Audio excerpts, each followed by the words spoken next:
Hello and welcome back, Bacha, to NEET 8 Physics. In this video, we will discuss a question from NEET 2026, question number 41 from booklet Koda Jalatan. Let's see, this question is saying, which of the following statements are correct? Now, our first statement is, हमको 5 statement दे रखे हैं, इनमें से choose करना है कौन सा correct है, कौन सा इनकरेक्ट है, और फिर हमको करेक्ट आंसर देना है. ठीक है, हम लोग एक एक करके सारे स्टेटमेंट्स को पढ़ लेते हैं. ठीक है बच्चा, for you it is better, है ना, एक एक करके समझ लो आप. नंबर ए की बात करते हैं बच्चा. It is saying inside a conductor the electrostatic field is zero. हाँ, तो देख लेते हैं बच्चा. Inside a conductor the electrostatic field is zero. सही बात है, देखते हैं. हमारा जो कंडक्टर होता है ना बच्चा, उसके अंदर बहुत सारे हमारे एटम्स होंगे. ठीक है, बट द डिफरेंस इज बच्चा कि जो कंडक्टर के जो इलेक्ट्रॉन्स होते हैं those are free to move. बच्चा, वो कंडक्टर के अंदर हमेशा कहीं भी मूव आउट कर सकते हैं. ठीक है, तो जैसे ही हमारे ये इलेक्ट्रॉन्स मूव आउट करेंगे, तो लेट्स सपोज मैंने इसके ऊपर एक इलेक्ट्रिक फील्ड अप्लाई कर दिया जो कि आउटर इलेक्ट्रिक फील्ड है बच्चा इसमें. ठीक है, इस टाइप पे बाहर से कोई इलेक्ट्रिक फील्ड मैंने यहाँ पे अप्लाई कर रखा है. ठीक है, ये इलेक्ट्रिक फील्ड क्या करेगा बच्चा, ये क्या करेगा, यहाँ के जो भी पॉजिट्रॉन्स होंगे उनको इकट्ठा कर देगा यहाँ पे. क्यों, ऐसा क्यों हुआ, क्योंकि इन पॉजिट्रॉन्स के ऊपर एक फोर्स आ रहा है जो कि in the direction of electric field आ रहा होगा, और जो यहाँ पे नेगेटिव वाले चार्ज है वो यहाँ पे आके इकट्ठे हो जाएंगे. जब ये हो जाएगा ना बच्चा यहाँ पे, तो इधर एक अपोजिट साइड में एक ई इंड्यूस्ड जनरेट हो जाएगा बच्चा. कौन सा इलेक्ट्रिक फील्ड जनरेट हो जाएगा, ये ई इंड्यूस्ड हो जाएगा बच्चा. अगर ये कंडक्टर है बच्चा, तो इसमें जो ई इंड्यूस्ड होगा ना बच्चा, वो हमारा ई अप्लाइड के बराबर हो जाएगा. मतलब जो बाहर से अपने ई इलेक्ट्रिक फील्ड अप्लाई करा है उतना ही अंदर इंड्यूस्ड हो जाएगा. अगर ऐसा हो गया तो इसका मतलब क्या है बच्चा, कि अंदर जो ई नेट है, अंदर जो ई नेट है उसकी वैल्यू क्या हो जाएगी, उसकी अप्लाई वैल्यू हो जाएगी ई माइनस ई इंड्यूस्ड. और ये दोनों तो इक्वल है तो आपस में कट के जीरो हो जाएगा. तो यहाँ से जो इलेक्ट्रिक फील्ड इनसाइड कंडक्टर जो है वो कितना आ जाएगा, जीरो आ जाएगा. और हमारा क्वेश्चन क्या कह रहा है, स्टेटमेंट क्या कह रहा है पहला वाला, it is saying inside a conductor electrostatic field is zero. बहुत ही अच्छी बात है बच्चा, पहला तो हमारा जो स्टेटमेंट है वो एकदम करेक्ट है. Now come on the second part. Second part की बात कर लेते हैं. सेकेंड पार्ट की बात करते हैं बच्चा.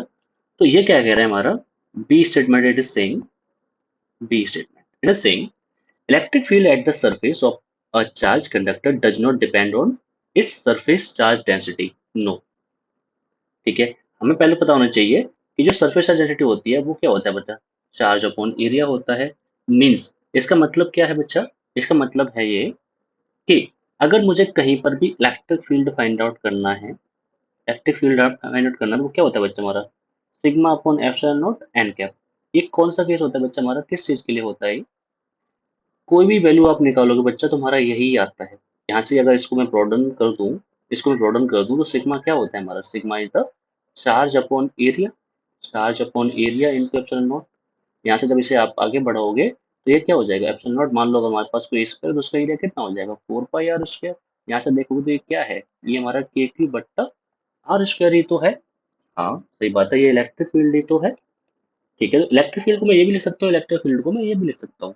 इसका मतलब क्या है कि यस, इलेक्ट्रिक फील्ड जो है ना बच्चा, it depends, electric field does depend on what, surface charge density. हाँ, ये डिपेंड करता है. तो हमारा जो स्टेटमेंट है, इट जो यहाँ पे मेंशन है, इट इज सेइंग कि डज नॉट डिपेंड. इसकी वजह से हमारा बच्चा जो बी है ये इनकरेक्ट हो जाएगा. ठीक है, ओके.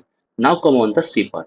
सी को देख लेते हैं जल्दी से. सी क्या कह रहा है हमारा, सी इज सेइंग कि the interior of a charge conductor can have no excess charge in the static situation.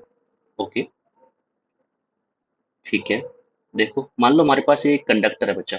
मैंने अभी आपको बताया था कि इसमें हमारे चार्ज जो होते हैं दोनों बाउंडेड स्टेप से हो रखे हैं.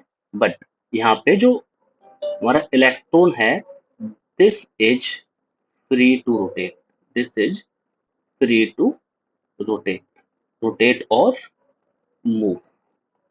ठीक है, इससे क्या होगा, इससे क्या होगा बच्चा कि जो कंडक्टर है, अगर मैं इसको कोई भी एक्स्ट्रा चार्ज दिया, मैंने मान लो नेगेटिव नेगेटिव इसको पकड़ा दिया मैंने एक्स्ट्रा चार्ज, तो इनकी जो रिपल्सन लग जाएगा, रिपल्सन करके ये कहाँ पहुंचेंगे, अपनी मैक्सिमम डिस्टेंस पहुंच जाएंगे बच्चा। ठीक है, तो जो भी तुम एक्सेस चार्ज दोगे ना बच्चा कंडक्टर को, वो कहाँ पहुंच जाएगा, वो उसके सरफेस पे जाके इकट्ठा हो जाएगा, अंदर उसके कोई भी एक्स्ट्रा चार्ज नहीं बचेगा, अंदर कोई भी चार्ज नहीं होगा। तो हाँ, यहाँ पे क्या क्या बोल रहा है हमारा statement, it is saying the interior of a charge conductor can have no excess charge in static situation. तो हाँ, बिल्कुल सही बात है, C is also the correct one. ठीक है, आगे देखते हैं हमारा डी ऑप्शन क्या कह रहा है बच्चा, डी स्टेटमेंट हमारा क्या कह रहा है, डी स्टेटमेंट क्या कह रहा है। अच्छा, ए और सी तुम्हारे करेक्ट हो गए, तो ऑप्शंस भी आप मैच कर सकते हो, ए और सी हमारा इसमें दे नहीं रखा है, ए और सी इसमें दे रखा है, इसमें दे रखा है, इसमें भी नहीं दे रखा है, दो ऑप्शन तो आपके सीधे सीधे कट गए।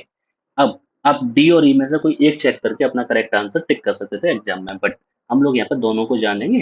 तुम्हारा डी ऑप्शन पे आते हैं, डी ऑप्शन क्या कह रहा है हमारा, it is saying at the surface of a charge conductor the electrostatic field must be normal to the surface at every point. हाँ, इट इज करेक्ट बच्चा, कि हमारा जो इलेक्ट्रिक फील्ड होता है हमारा, वो always perpendicular to the surface रहता है, always perpendicular to the surface रहता है। ठीक है, ये आप याद कर सकते हो, तो आप एक यहाँ पे एग्जांपल भी देख लो, अगर मैं आपको एग्जांपल दिखाना चाहूँ यहाँ पे, मान लो हमारे पास एक चार्ज है, इसका ये स्पेयर है, इसको क्या बोलते हैं बच्चे, this is the equipotential surface, है ना। इक्विपोटेंशियल का मतलब क्या है कि इस स्पेयर पर देखोगे तो पूरे पे हमारा जो एक पोटेंशियल होगा वो हमारा सेम रहेगा। ठीक है, अब इक्विपोटेंशियल सरफेस पे हमारा क्या मतलब है, पोटेंशियल सेम रहता है, तो मतलब इसमें मूव आउट करने में कोई वर्कडन नहीं होना चाहिए।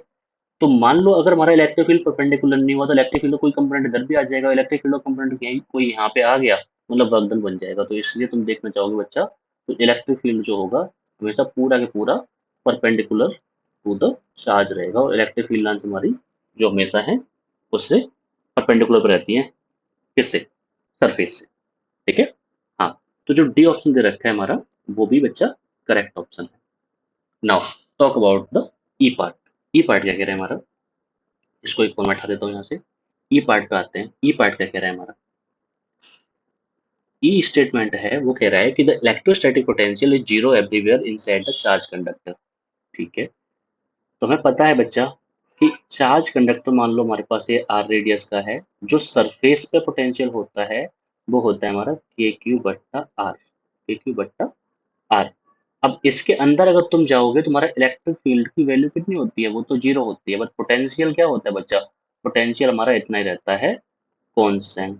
ठीक है, पोटेंशियल इनसाइड जो रहता है वो कांस्टेंट रहता है, कांस्टेंट कितना, जो सरफेस पे है उसके बराबर ही रहता है। अगर मैं इसका यहाँ पे ग्राफ बनाऊं आपके सामने, पोटेंशियल वर्सेस डिस्टेंस का, पोटेंशियल वर्सेस डिस्टेंस का अगर मैं ग्राफ बनाऊं आपके सामने, तो क्या है हमारा कि हमारे पास कोई एक ये स्पेयर दे रखा है बच्चा, लेट्स सपोज स्पेयर का सेंटर यहाँ पे है।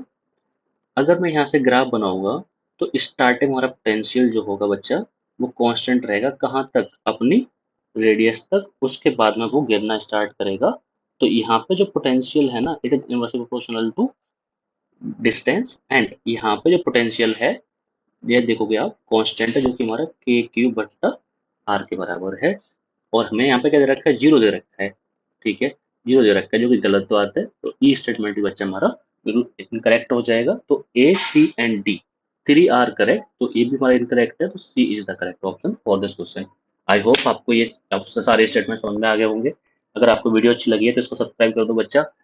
आपको नहीं पता है इसके पीछे कितनी मेहनत लगती है, कभी कभी तो वीडियो दोबारा से री रिकॉर्ड करनी पड़ जाती है, जैसे कि अभी मैंने इस क्वेश्चन को पहले रिकॉर्ड कर चुका हूँ एक बार में, बट हुआ क्या, उस टाइम पे मैं वॉइस रिकॉर्ड करना भूल गया, तो मुझे ये क्वेश्चन दोबारा से रिकॉर्ड करना पड़ा है।